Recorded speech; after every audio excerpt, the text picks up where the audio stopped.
বলছি শুনুন, আমরা এসেছি, স্যার এসেছি, আমরাও এসেছি। আমাদের কাছে বিভিন্নভাবে খবর হয় যে মানুষের কাছে বেশি বেশি কেউ দাম নিচ্ছে, এরকম মিডিয়া বা পেপারেও আমরা দেখছি। এই জন্য স্যাররা আমরা এসেছি, একসঙ্গে জয়েনে ভিজিট করছি। আমরা অন্যভাবেও ভিজিট করবো, কিন্তু আজকে যেমন আমরা এমনি এসেছি ভিজিট করতে, আমরা অন্যভাবে স্যাররাও বিভিন্নভাবে খবর নিবে, আমরাও প্রতিদিন বিভিন্নভাবে খবর নেব। বেশি দাম কিন্তু পাবলিকের কাছে নেওয়া চলবে না। আজ সিমলাপাল ডেইলির সবজি মার্কেট পরিদর্শনে আসেন বিএলডিও মহাশয়, জয়েন্ট পিডিও মহাশয়, এডিএ মহাশয়, আইসি মহাশয়ের প্রতিনিধিত্বে 2 জন পুলিশ আধিকারিক এবং বিধায়ক মহাশয়ের প্রতিনিধিত্বে 2 জন প্রতিনিধি। কেমন দাম হচ্ছে?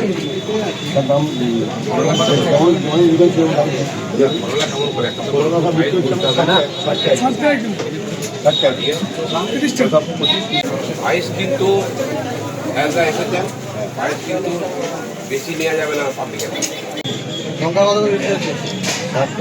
15 টাকা 100 আর 150 নিলে স্যার 20 টাকা, মানে ওটা যদি 150 নিয়ে হয় মানে 20 টাকা দিয়ে যাবো।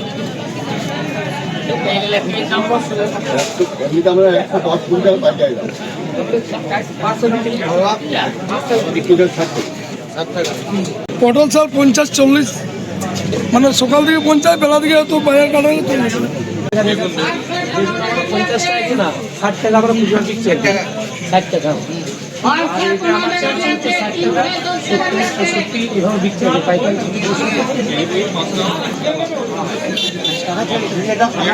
এবার স্যার বলতে লাস্টে এটা আবার অয়েস্টেজ পড়বে, সেটা আবার কম দামে বিক্রি করতে হবে। আপনার 25 থেকে 27 টাকার মধ্যে আমরা 30-10 30 টাকায় ধরে দিচ্ছি। এই পরিদর্শনের মূল উদ্দেশ্য ছিল প্রতিদিনের বাজার দর সম্পর্কে খোঁজ খবর নেওয়া এবং আশপাশের এলাকার বাজার দরের সঙ্গে সামঞ্জস্য রেখে ন্যায্য মূল্যে সবজি বিক্রির বিষয়ে ব্যবসায়ীদের সচেতন করা। এমন বলুন, আপনি যখন বসেছেন, আপনি কি দামে কিনেছেন সেটা তো আমরা নলেজে থাকবে, এরকম বলুন।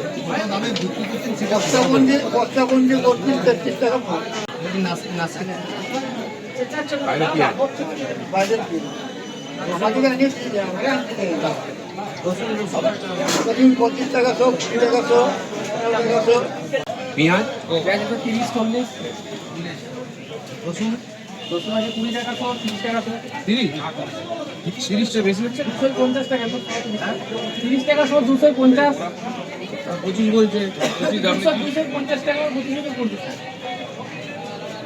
ডিমটা ডিম 4.5 টাকা, ডিম কত 4.5 টাকা। বলছি শুনুন, আমরা এসেছি, স্যার এসেছি, আমরাও এসেছি। আমাদের কাছে বিভিন্নভাবে খবর হয় যে মানুষের কাছে বেশি বেশি কেউ দাম নিচ্ছে, এরকম মিডিয়া বা পেপারেও আমরা দেখছি। এই জন্য স্যাররা আমরা এসেছি, একসঙ্গে জয়েনে ভিজিট করছি। আমরা অন্যভাবেও ভিজিট করবো, কিন্তু আজকে যেমন আমরা এমনি এসেছি ভিজিট করতে, আমরা অন্যভাবে স্যাররাও বিভিন্নভাবে খবর নিবে, আমরাও প্রতিদিন বিভিন্নভাবে খবর নেব। বেশি দাম কিন্তু পাবলিকের কাছে নেওয়া চলবে না। একটু আপনি করে দেন। বললেন যে বেশি দাম যেন নেওয়া দেওয়া হয়, যেটা রেট আছে সেটাই যেন মানুষের থেকে অতিরিক্ত দাম যেন না নেওয়া হয়, এটাই কিন্তু আমাদের এই ভিজিটের মেন উদ্দেশ্য। একটা কথা, আপনাদের মার্কেট কমিটি নিশ্চয়ই দাম দেখে রিজনেবল থাকে, এখানে 5 টাকা নিচ্ছে, ওখানে 7 টাকা নিচ্ছে, কেউ যখন কিনতে আসছে না একটা ফ্রেশ প্রোডাক্ট দেখবে তো সেটাই নেবে, ওখানে হয়তো দামটা বেশি নিচ্ছে, আপনার 2 সাল পরে হয়তো গিয়ে আরো 2 টাকা দাম কমে যাচ্ছে। আপনারা নিজেরা মার্কেট কমিটি যেটা আছে তাদের সাথে নিজস্ব একটা আলোচনা করে যেন সবার রেটটা মোটামুটি এক পার থাকে, বুঝতে পারছেন? নিজেরাও বসবে একই রকম। ওইটা স্যার একটু অসুবিধা হতে পারে, কেননা মালটার কোয়ালিটি দোকান গেলে তখন আপনি দামটা একরকম, ওই তো কোয়ালিটি ওয়াইজ মাছের কেমন রেট আছে? রুইটা বড় সাইজটা 250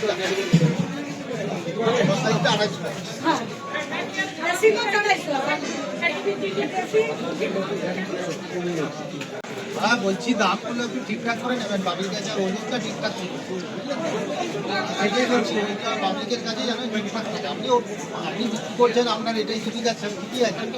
আমাদের যেমন কিনতে পারছি আগে 180 ছিল, তখন 230 ছিল, এখন 190, 200, 220 দাম আছে। আমরা বলতে চাই কি, যেমন আপনি যেমন মাছ কিনবেন, যেটা বিক্রি করবেন, মানুষের কাছে যেমন বিরাট কিছু ফারাক না থাকে, একটু দেখবেন যেমন বেশি দাম করে না দেবেন। এ সময় সবজি বিক্রেতাদের সঙ্গে কথা বলে সাধারণ মানুষের সুবিধার কথা মাথায় রেখে সঠিক ও যুক্তিসঙ্গত দামে সবজি বিক্রির পরামর্শ দেওয়া হয়।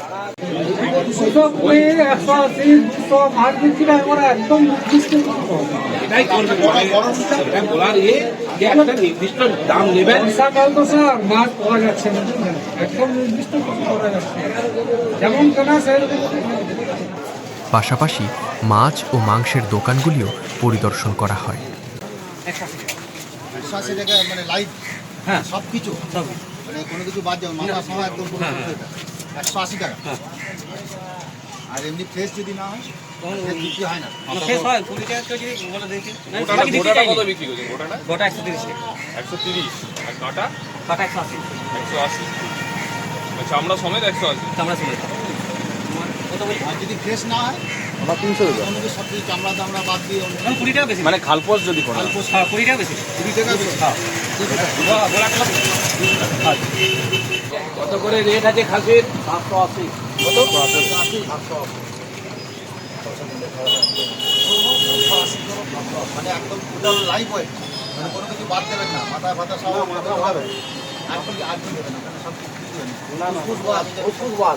আমাদের ছাড় মাংস, মাংসটা 700। যেমন আমরা ভুড়ি বিক্রি 250 টাকা কিলো, মাথার মাংস 780 টাকা, 780 টাকা।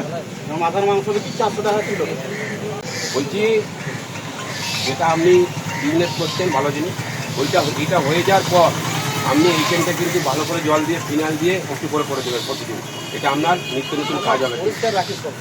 বলে যাচ্ছে আমরা সামনে বলে যাচ্ছে, মানে মেন হচ্ছে মাছির জন্য না বলে, মানুষ যখন দিবে ভালো করে পরিষেবা দেন, হলো এটা হয়ে যাওয়ার পর আপনি একটু ফিনাইল দিয়ে জল দিয়ে আবার চলে যাবেন, আবার কালকে বসে। দোকানগুলিতে স্বাস্থ্যবিধি মেনে পরিষ্কার পরিচ্ছন্ন পরিবেশ বজায় রাখা এবং স্বাস্থ্যসম্মতভাবে মাংস বিক্রির বিষয়েও প্রয়োজনীয় নির্দেশনা দেওয়া হয়। বলছি আপনি এখানে মাংস কিনেন? আপনি মানে 30% তো মাংস নিয়ে মানে মাংস কোনোদিন কোনো গোলমাল হয়নি তো? বাসি মাংস বা আগের দিনে কাটা এইসব কোনো ব্যাপার নেই তো? কতদিন ধরে এখানে নিচ্ছেন? আপনি কতদিন ধরে নিচ্ছেন? আমি অনেক দিন। মাংসের কোয়ালিটি কোনোদিন খারাপ হয়েছে? সাধারণ মানুষের স্বার্থে বাজার দর নিয়ন্ত্রণ, ন্যায্য মূল্য নিশ্চিত করা এবং বাজারের পরিষ্কার পরিচ্ছন্ন পরিবেশ বজায় রাখাই ছিল এই পরিদর্শনের মূল লক্ষ্য।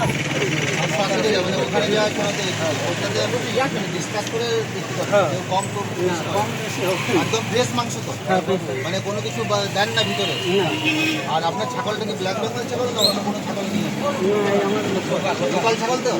বলছি স্যার যেটা বলছে আমি বলতে চাইছি, মাংসটা আপনি যেমন বিক্রি করবেন, যেমন পাবলিককে পরিষেবা দিচ্ছেন, সেরকম আপনি বিক্রি করার পর এই জায়গাটা ভালো করে ফিনাইল বা ভালো করে পরিষ্কার করে দিয়ে যাবেন। কারণ কি, যখন মাছি না বসে, মানুষ যখন মাংস কিনবে, যেমন আপনাকে দেখে মনে হয়েছে না মাংসটা ভালো জায়গায় আছে, আমি ভালো জায়গায় মাংস নিচ্ছি, এইরকম যেমন এর বিক্রি হওয়ার পর যেমন আপনার জায়গাটা পরিষ্কার থাকে। পরিষ্কার পরিচ্ছন্ন করে দেবেন, পাবলিকের কাছ থেকে কোনো অবজেকশন আছে, যতটা রিজনেবল করা যায় সেইভাবে করবেন।